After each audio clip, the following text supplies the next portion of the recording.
El Ministerio Apostólico Altar de Jehová de Eclesia presenta lo mejor del trigo. Apóstol Lourdes Bravo de Villar.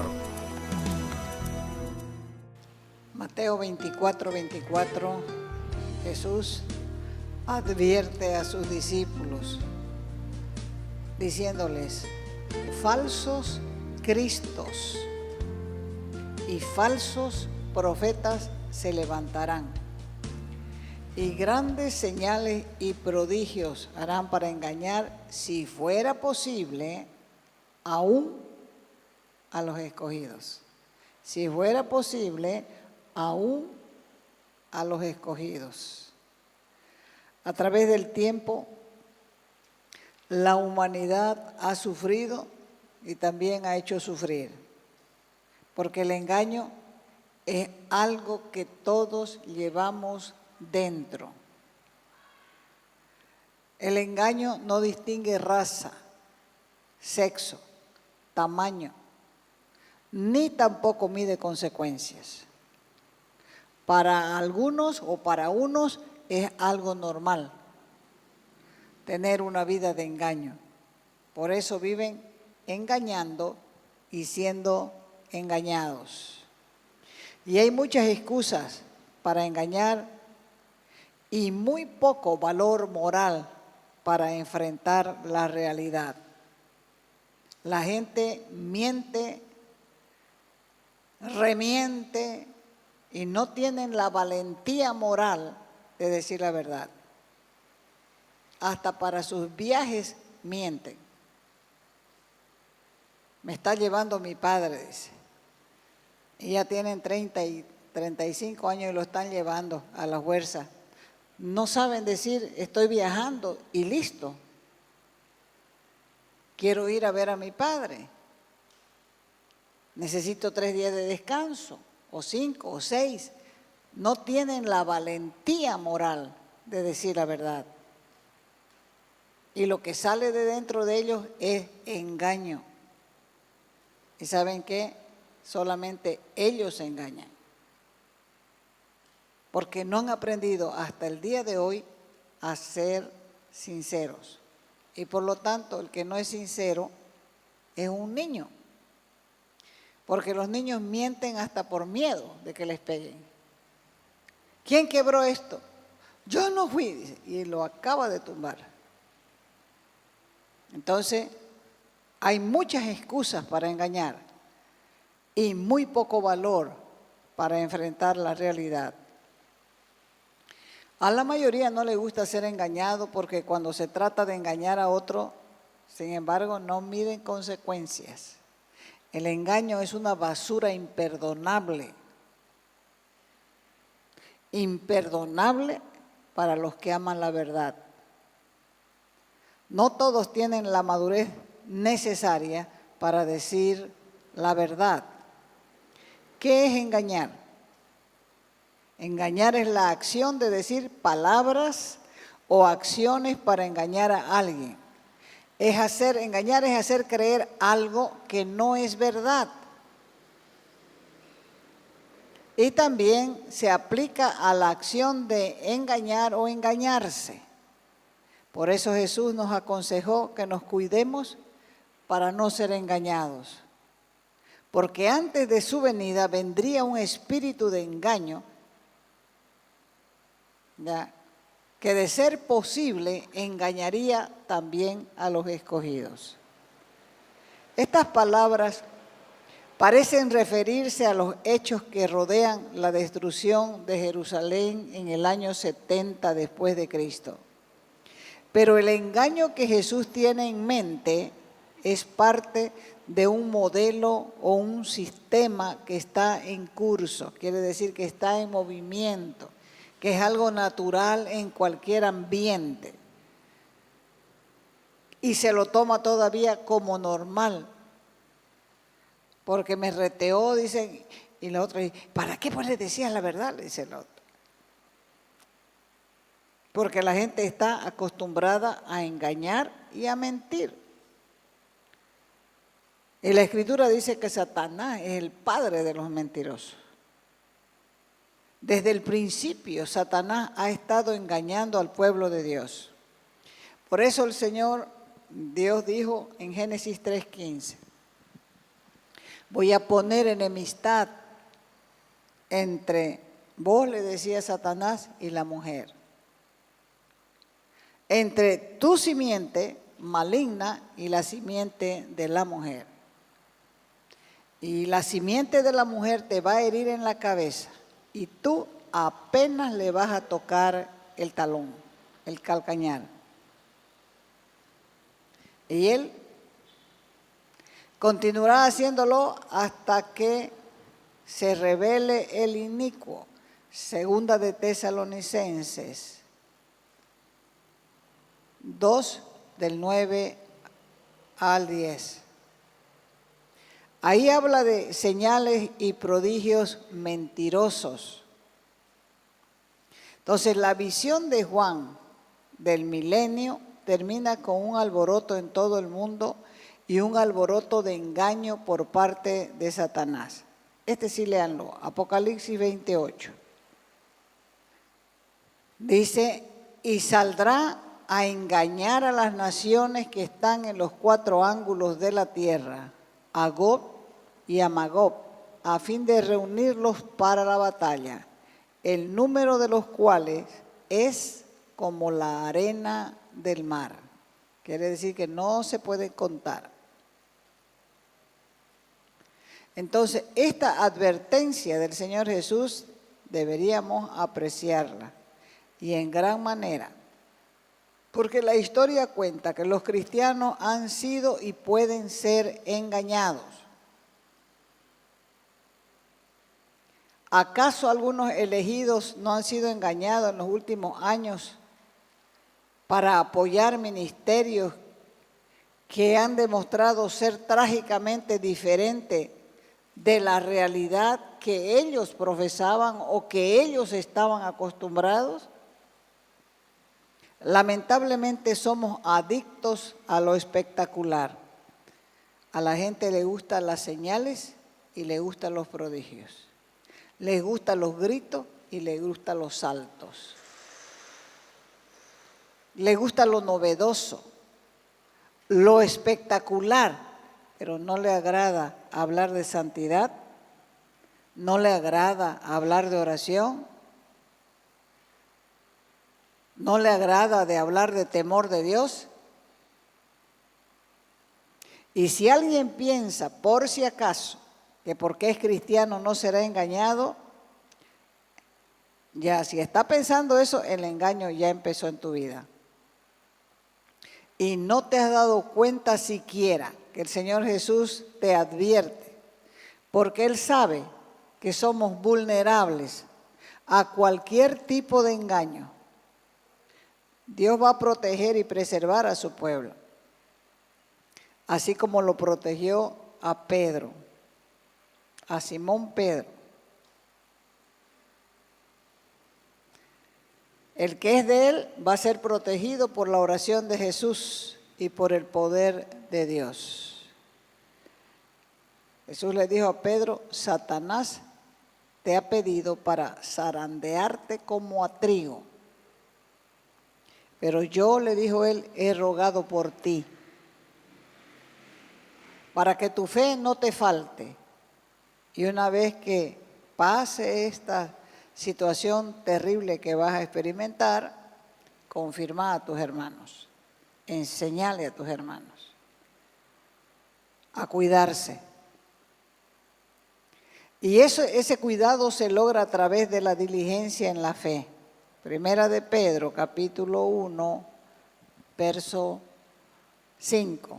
Primera de Pedro 1, 5.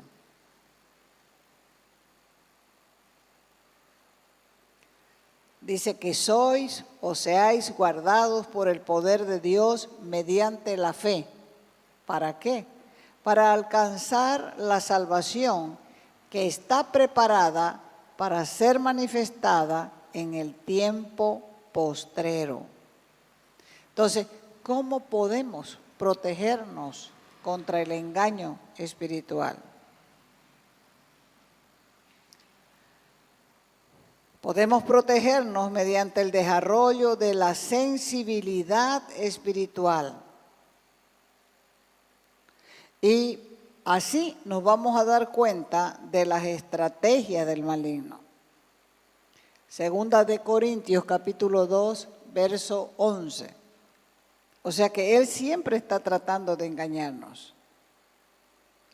Por ejemplo, el hecho de que muchos no puedan disfrutar de la gracia es porque están bajo un espíritu de engaño. Viven engañados pensando que Dios no es bueno, que hay que estar cuidándose para no hacer cosas. No, la vida de santidad es una vida normal dentro del que sabe disfrutar de la gracia. Segunda de Corintios 2:11 dice, para que Satanás no gane ventaja alguna sobre nosotros, pues no ignoramos sus maquinaciones, sus trampas, sus engaños, sus mentiras. Entonces debemos desarrollar el autoconocimiento y debemos reconocer también nuestras debilidades, porque nada bueno mora en la carne. La gente tiene problemas y se la achaca a Satanás como si fuera él el culpable. No, son problemas de la carne. Por eso debemos continuar dependiendo del Señor. Pablo decía, todo lo que escribió Pablo era lo que él experimentaba y lo que él sentía. En Romanos 7:18 dijo él, yo sé que en mí, dijo él, esto es, en mi carne no mora el bien. Es decir, a mi carne no le gusta hacer las cosas buenas. Por causa del Espíritu, el querer el bien está en mí, pero no puedo hacerlo. El querer está, pero no puedo hacerlo. Por eso debemos desarrollar un hábito, y volvemos a lo mismo para los niños. Debemos desarrollar un hábito de lectura de la palabra. Con ella, con la palabra, vamos a ser ejercitados en el discernimiento del bien y del mal. Hebreos 5:14. La palabra con el Espíritu Santo es lo que da crecimiento a la vida humana.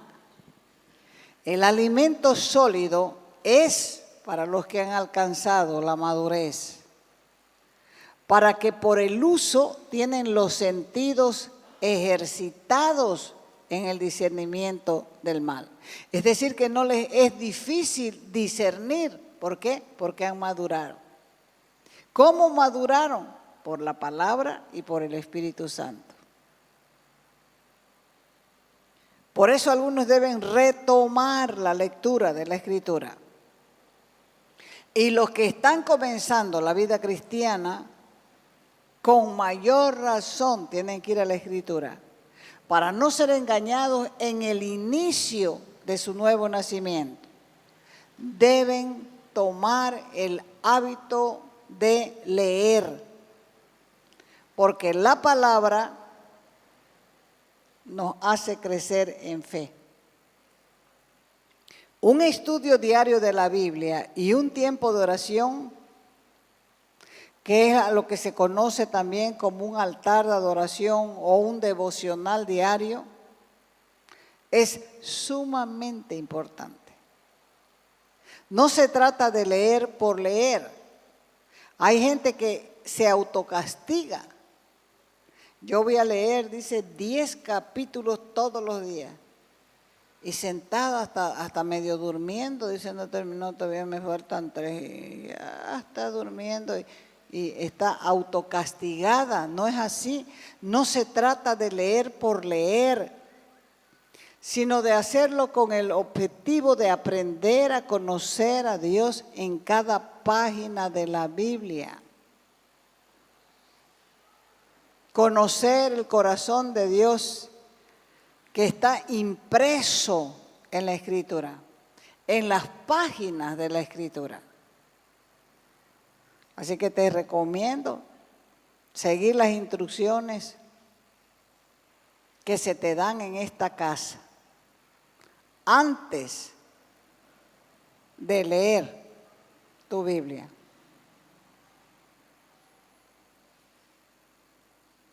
¿Qué es lo que tienes que hacer primero? Puede comenzar a anotar. Lo primero para que una persona pueda crecer es comprometerse. Comprometerte de levantar tu altar de adoración. Ese es un compromiso personal, vos y Dios. Y para hacerlo vas a tener que determinar cada día. No dejes que nadie te engañe. No dejes que nadie te quite el privilegio de leer la Escritura. Eso debe ser un hábito diario. Si haces esto, lo mejor de tu vida cristiana recién está por comenzar. Recién está por comenzar. Antes de leer, vas a tener que pedirle al Espíritu Santo que Él sea tu maestro. Que Él te enseñe lo que tienes que aprender de lo que lees, de la lectura que haces. Debes tener un cuaderno donde escribas todo lo que recibas. Y debes memorizar por lo menos un versículo diario. Uno, por lo menos, diario. Entonces, para tener un altar de adoración necesitas humildad. La humildad es la que te lleva o te llevará a una vida de oración. El orgullo te hace pensar que puedes manejar tu vida sin Dios. Yo puedo, pues, para eso Dios me dio 2 manos. Yo no necesito estar clavado ahí, ore, que ore, ore, que ore. Con tanta gente en el mundo, Dios no debe tener tiempo de atender a la gente. Eso se llama orgullo. Dígale a su vecino, ¿qué sos vos? ¿Humilde? ¿Orgulloso?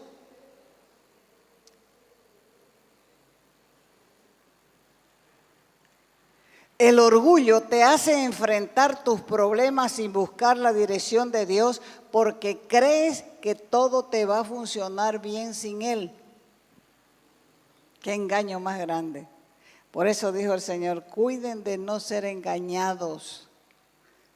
Y si eres orgulloso, nunca, nunca, nunca vas a sentir la necesidad de orar. Sin embargo, el humilde sabe que depende de Él para todo. Sabe que necesita de Dios cada día. 2, para no ser engañado necesitas ponerte metas para aprender. La persona que está satisfecha como está, no va a buscar más. La falta de oración es un reflejo de una vida con bajas expectativas de fe. Pocas veces Dios escucha de los labios de ese tipo de personas, Señor, ayúdame. Pocas veces. Si es que escucha, es pocas veces, porque solo te mantienes vivo, sobreviviendo en la fe, sin aspirar a una vida abundante. ¿Y saben qué? De eso son la mayoría. No solo aquí, en todas partes. Cuando una persona desea orar más, desea orar mucho, ese es el resultado de creer firmemente que la oración es necesaria en toda ocasión. No orar es lo opuesto. No tiene necesidad de orar, lo halla innecesario, porque puedes solucionar sus problemas. 3. Muchos son engañados porque no ven la oración y la lectura de la Escritura como un deber. Nosotros hemos sido trasladados del reino de las tinieblas al reino de la luz. ¿Cómo funciona este reino donde hemos sido trasladados? Porque en el otro sabíamos cómo funcionaba. Mintiendo, robando, engañando y haciendo cientos o miles de cosas. Pero en este otro reino al cual hemos sido trasladados no lo conocemos. Tenemos que conocer sus mandamientos, sus leyes, sus ordenanzas. Entonces, si ves la oración como una obligación o como algo que todo cristiano tiene que hacer, entonces vas a pensar también que cada vez que te equivoques o peques, te vas a sentir mal. Lo que menos quiere una persona que peca es orar. Primero se enoja con ella misma y después se enoja con los demás. Y por último le saca la lengua a uno y se manda a jalar. ¿Por qué no quiere orar? Porque se siente falso. Se siente falso. Y es solo porque te estás olvidando que la oración es el poder y la potencia que necesitamos para dejar de pecar y dejar de equivocarnos como cristianos. Ejemplo, si una persona se enferma y dice, no quiero esos remedios, no quiero esos remedios.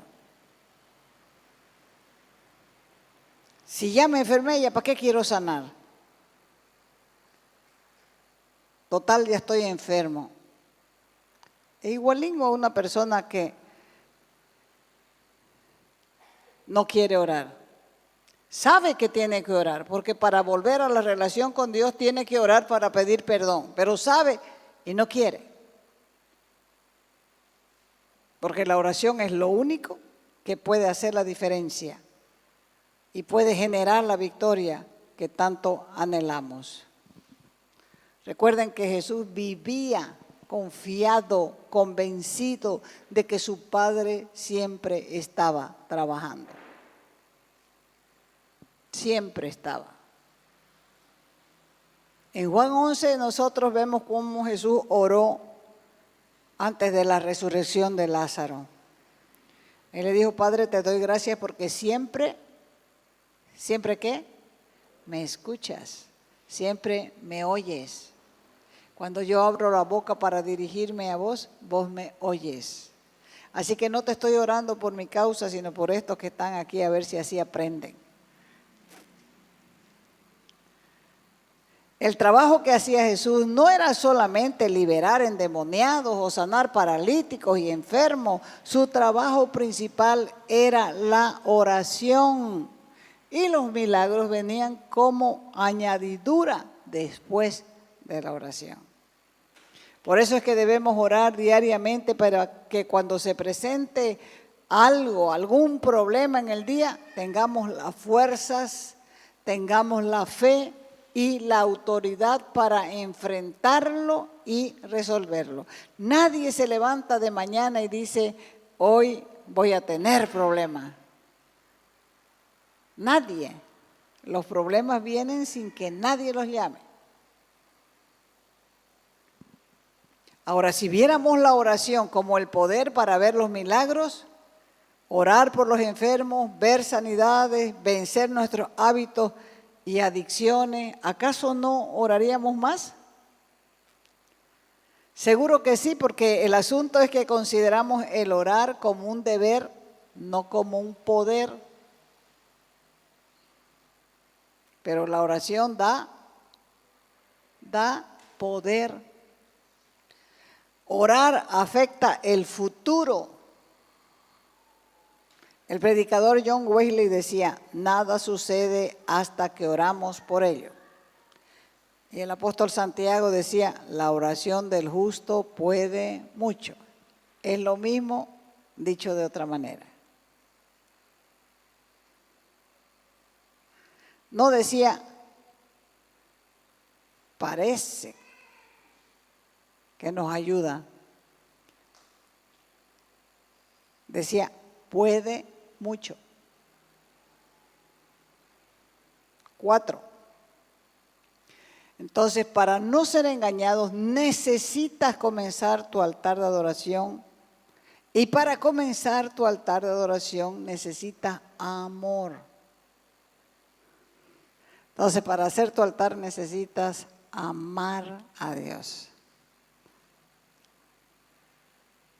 Amar a Dios. Y eso es lo que le ha pasado a muchos. Perdieron su primer amor. Y al perder su primer amor ya no quieren estar con Él. Cuando nacieron de nuevo todo el día querían. Fíjese que la relación de Jesús con su Padre era una relación de amor. Habían estado juntos desde antes de la fundación del mundo. Así que Jesús apenas se iba a dormir o se alejaban las multitudes, lo primero que quería hacer era pasar tiempo con su Padre. Lo primero que quería hacer. Una característica de alguien que ama es que no puede esperar para pasar tiempo con su amado. Primero no quiere irse y por último hasta las 3 de la mañana en el chat diciendo, ajá, sí, se duerme pero se contestan. Cuando hay amor de por medio, nadie necesita recordarte que debes pasar tiempo con la persona que amas. En una ocasión se le preguntó a la Madre Teresa de Calcuta, ¿recuerdan? La monjita esa que recogía ancianos y enfermos. A ella le preguntaron un día, ¿cuál es el secreto? Le dijeron de su devoción por Dios. Y ella contestó, mi secreto es simple. Oro. Y a través de la oración me hago una con Cristo. Y he encontrado que orar con Él es amarlo a Él. ¿Es verdad o no es verdad eso? Es verdad. Todos, si quisiéramos, podríamos pasar por lo menos 1 hora mínimo. 1 hora mínimo o más tiempo con el Señor Jesús. La verdad es que cuando querramos podemos hacerlo, pasar 1 hora con Él, pero no muchos lo hacen. ¿Sabe por qué? Porque no tienen mucho amor por Él. Nadie nos conoce mejor que Él. Y aún así nos ama a pesar de nuestras debilidades, a pesar de nuestro fracaso, del egoísmo, de la inconsistencia de nuestra fe. El amor es el resultado de la decisión de dos que decidieron pagar un precio por estar y conocer al otro, desinteresadamente. Por eso estas palabras tienen que repiquetear tu mente, tu corazón. ¿Amas a Dios de verdad? ¿Lo amas lo suficiente para dedicar tu mejor tiempo para Él?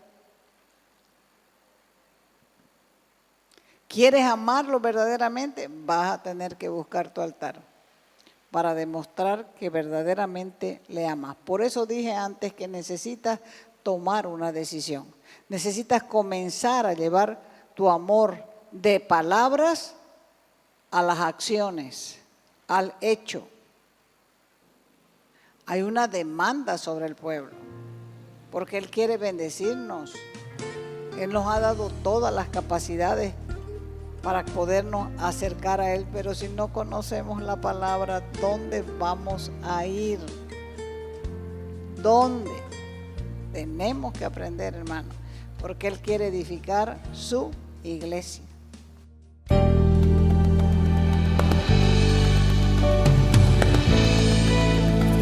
Te invitamos a nuestras conferencias los días viernes, sábados y domingos a las 20 horas y el domingo a las 10 de la mañana. calle Nicolás Suárez, esquina Félix Pinto,